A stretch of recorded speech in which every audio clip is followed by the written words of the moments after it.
Assalamualaikum warahmatullahi wabarakatuh. Selamat sore untuk sahabat-sahabat anggrek semuanya.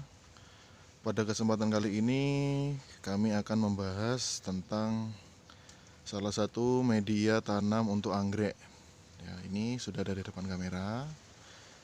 Nah, ini juga sekaligus untuk menanggapi komentar dari customer kami ya.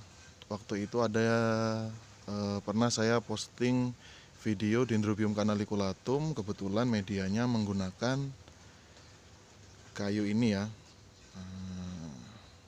Jadi pada video kali ini saya akan jawab tentang media tanam dari salah satunya ini ya, kayu gelam. Nah, kayu gelam itu untuk bahasa latinnya Melaleuca ya.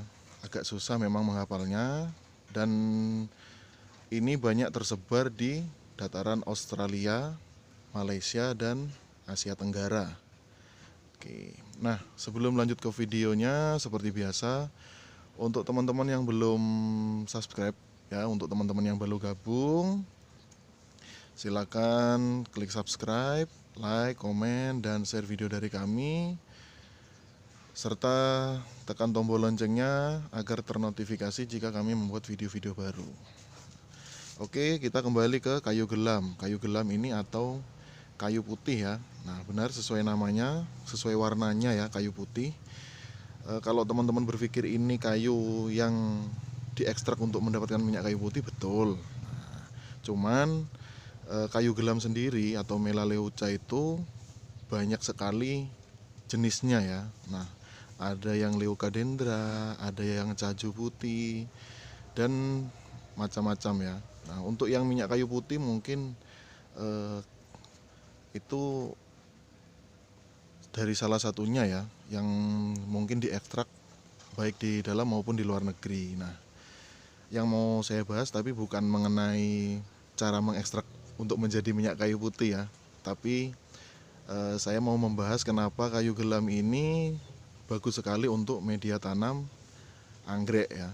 Nah, sesuai dari artikel yang saya baca ya, kebetulan waktu itu saya membaca artikel tentang Dendrobium canaliculatum. Nah, kebetulan orang Amerika, tepatnya Florida ya, itu menanamnya menggunakan kayu gelam ini ya, karena teksturnya itu sesuai sekali untuk sebagai media ya. Nah, jadi kayu gelam ini sangat bagus untuk menjaga kelembapan. Dia bisa menyerap air ya, baik bagian batang dalamnya maupun bagian kulitnya. Nah, dan bagian kulitnya ini seperti spons teman-teman ya. Dia bisa dikelupas, ini tebel ya, lumayan ya. Ini bisa menyerap air dan bisa agak lama ketimbang media kayu lainnya ya. Seperti saya pernah mencoba media kayu kopi, kayu jati itu setelah disiram pasti beberapa saat akan kering. Nah, contohnya seperti ini media kayu jati. Nah, dan sampingnya ini ada kayu kopi ya, kayu kopi yang sudah gundul. Ini saya jadikan media tanam, berisi beberapa ya, ada Oncidium forbesi seperti ini, ada juga ini ya, Decidia. Lalu ini saya tempel Platycerium ridley, dan ini Dendrobium yaya compactum ya. Nah, jadi kayu gelam ini kalau di Indonesia itu di daerah kota-kota besar biasanya digunakan untuk penyangga ya, kalau ada seseorang yang bangun rumah ya. Jadi penyangganya menggunakan kayu gelam. Beda kalau di desa menggunakan bambu ya. Gitu. Nah, sesuai yang artikel yang saya baca, kayu gelam ini sangat bagus untuk menanam Dendrobium canaliculatum ya, menurut orang Amerika ya, cuman saya lupa namanya. Nah, akhirnya begitu ada teman-teman yang menyarankan menggunakan ini, kita coba juga. Selain untuk dendro, kita juga untuk mencoba untuk beberapa anggrek, dan hasilnya lumayan ya. Nah, yang pertama ini seperti yang di video sebelumnya, ini Dendrobium canaliculatum ya. Ini baru sekitar sebulan atau 2 bulan ya, kita tempel di kayu gelam. Tunas barunya, akarnya juga sehat.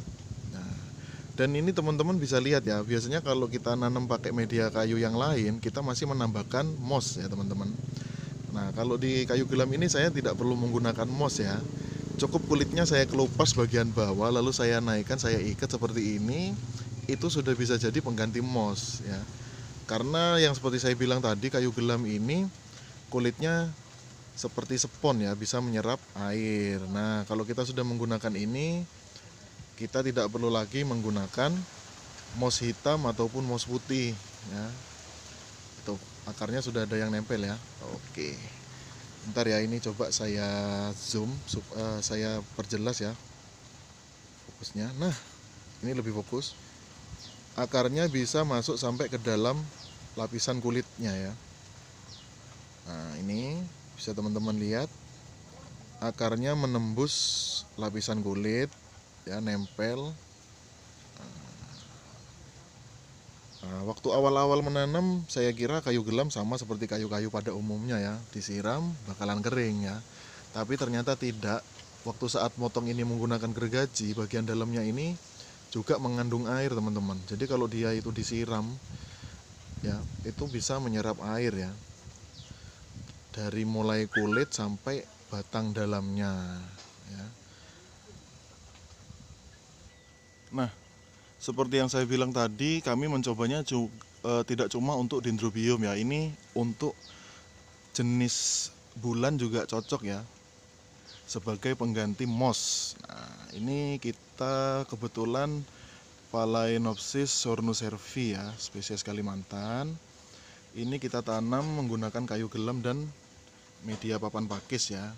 Nah, ini ya, yang ini masih menggunakan moss ya teman-teman, awal-awal ya. Tapi begitu setelah tahu kalau kayunya itu bisa menjaga lembab dengan baik, kita tanpa menggunakan moss sudah tinggal tempel seperti ini ya. Bisa dilihat ini akarnya ya, tanpa moss. Lalu kita juga ada contoh lain. Nah, seperti ini ya, ini Dendrobium discolor ya, ini akarnya gondrong ya, seperti ini ya teman-teman. Ini juga menggunakan media kayu gelam ya. Nih, kalau kulitnya kita kelupas seperti ini tebel ya. Nah, ini bisa teman-teman lihat ya, tebel ya kulitnya. Dendrobium discolor. Kemudian kita coba juga, ini ada Falciparum ya, Falciparum, cuman ini baru kita tanam ya, belum ada seminggu ya. Ini Falciparum kita coba juga, dan ini juga menggunakan kayu gelam ya. Ini kebetulan Dendrobium spectabil ya, Dendrobium spectabil. Akarnya ini bisa teman-teman lihat, akarnya sehat ya, masih hijau, masih tumbuh, dan ini ada beberapa yang nempel di kayu gelamnya ya. Ini Dendrobium spectabil. Nah, plannya kebetulan rumpun ya, kita tempel di kayu gelam, lalu kita kasih kawat untuk menggantung ya, seperti ini. Nah, ini papan pakis ini kita gunakan hanya untuk sebagai penyangga ya, supaya tidak jatuh. Tapi media utamanya tetap kayu gelam ya, seperti ini.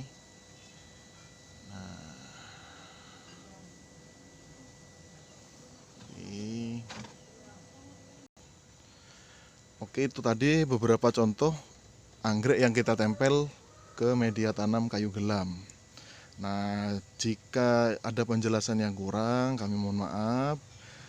Mungkin teman-teman ada pertanyaan lain selain tentang kayu gelam, silakan ya, nanti kita bagi-bagi informasinya ya. Nah, seperti ini. Oke, mungkin itu saja sedikit penjelasan mengenai kayu gelam. Untuk next video mungkin kami akan menjawab pertanyaan selanjutnya, yaitu kenapa tangkai bunga Doritis ya, atau Phalaenopsis pulcherrima ya, itu kalau setelah habis bunga kering, tidak seperti Phalaenopsis amabilis ya, yang waktu itu saya bahas tangkainya jangan dipotong ya. Nah, buat teman-teman yang penasaran seperti apa videonya, nantikan video kami selanjutnya ya. Semoga teman-teman selalu dalam keadaan sehat, dimudahkan rezekinya. Terima kasih untuk yang sudah subscribe dan membantu channel kami berkembang. Sampai jumpa lagi di video kami selanjutnya. Wassalamualaikum warahmatullahi wabarakatuh.